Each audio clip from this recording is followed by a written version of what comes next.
Well, with Craddock Peak presiding over Georgia, a spectacular morning ahead of Stage 3, Day 4 of the Cape Pioneer Trek. It's Sarsveld single track today. Great fun to be had out there, just 56 kilometres, but plenty of that sinuous, sensational single track. There's just 12 seconds between the leading two teams in the men's race. It's going to be fun. It's also going to be hard racing.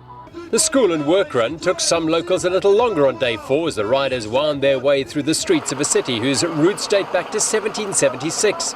For the first time in 8 years, the race with soul gave its participants an opportunity to explore the full extent of the network of trails built up over the years by the Hillbillies Club and other passionate mountain bikers in the Southern Cape. With just 12 seconds between race leaders Nad Pro mountain bike and the European marathon champion Peter Prus and his partner Peter Tarvis of Estonia, the pace was high as the teams jostled for the best position going into the first section of single track. The plantation forests of Witfontein, interspersed with lush indigenous foliage, provided the ideal playground for the cross-country specialists like Team Spur's James Reed and Julian Jessup and the CBC team of Connie Losa and Daniel Guthoff. But the team on a mission on this day were two born and bred Southern Cape Townians, Matt Beers and Eric Kleinans of Team Fulsas. Nad Pro followed their wheels as they flew through the Witfontein and Sarsveld trails. The two Peters from Estonia, Prus and Tarvis, met with disaster in the forest when Prus crashed, which resulted in a lengthy delay as they tried to repair a cut sidewall on the front tyre. Their second place on GC standings was up for grabs, and CBC Elite and Team Spur were chasing it.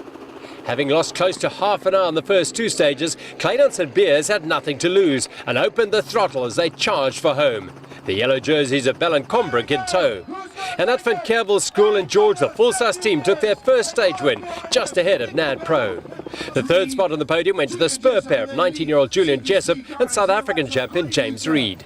Yeah, it's great. It's really nice to get a stage win here, especially being close to home for me, So it was an awesome course out there today. The first single track was just unbelievable, jumping and railing berms and stuff. Yeah, and I'm stoked. For Eric also being hometown, I'm glad I could help. The women's race was tailor-made for the cross-country specialists and race leaders Cherie Redeker and Mariska Strauss of OMX Pro. Strauss, the national champion of South Africa, was in her element and ensured that the pair's overall lead of over 25 minutes was not threatened.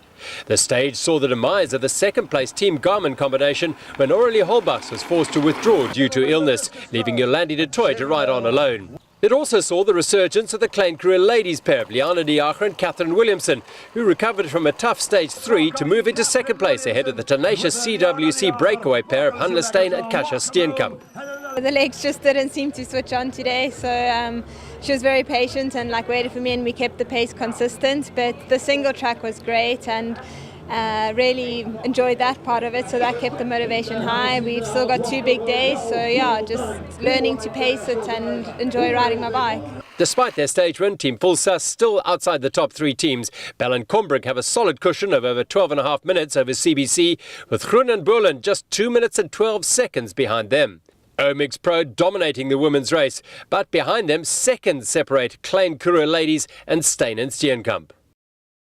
Well, it certainly was a stage with a difference, a big shake-up on the general classification as they whipped around Sarsveld's wonderful single track.